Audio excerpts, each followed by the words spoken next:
Vote প্রচারে শহরে এলেন কেন্দ্রীয় স্বরাষ্ট্রমন্ত্রী অমিত শাহ। মঙ্গলবার রাতে কলকাতা বিমানবন্দরে অমিত শাহ নামলে সেখানে তাকে স্বাগত জানান বিজেপি নেতা সৌমিত্র খা এবং দলের নেত্রী লকেট চট্টোপাধ্যায়। পরে শহরের একটি 5 তারা হোটেলে যান কেন্দ্রীয় স্বরাষ্ট্রমন্ত্রী। সেখানেই তিনি রাত্রিবাস করবেন বলে জানা গিয়েছে। বুধবার সকালে বিজেপি রাজ্য নেতাদের সঙ্গে তার একটি বৈঠক করার কথা রয়েছে, এমনটাই সূত্রের খবর। এরপর তিনি মেদিনীপুরের উদ্দেশ্যে রওনা দেবেন।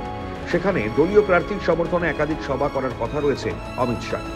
এর আগে বিমানবন্দরে রামকৃষ্ণ মিশনের ঘটনা নিয়ে বাম শিবিরের অভিযোগ প্রসঙ্গে লকেট চট্টোপাধ্যায় বলেন, যেটা উনি বলেছেন সেটা অত্যন্ত নিন্দনীয়।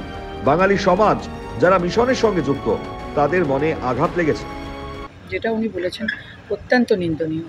আমাদের বাঙালি সমাজ রয়েছেন যারা এই মিশনের সঙ্গে, ভারত সেবাশ্রম সঙ্গে সঙ্গে জড়িত রয়েছেন, তাদের মনে খুব আঘাত লেগেছে, এটা বলতে পারি। পাশাপাশি শুভেন্দু অধিকারীর বাড়িতে পুলিশি অভিযান প্রসঙ্গে বিজেপি নেত্রী বলেন, তৃণমূল দিশা হারিয়ে ফেলেছে। তৃণমূল এখন নিজেদের দিশা হারিয়ে ফেলেছে। বিভিন্নভাবে ব্যক্তিকেন্দ্রিক আঘাত আটকানোর চেষ্টা করছে, বিভিন্নভাবে চেষ্টা করছে, কারণ ওরা জানে যে ওরা অলরেডি হারটা মেনে নিয়েছে। এই শেষ পর্যায়ে এসে প্রীতিশ বন্দ্যোপাধ্যায়, শান্তনু সাহা ও শুভদীপ মান্নার রিপোর্ট, ক্যালকাটা নিউজ।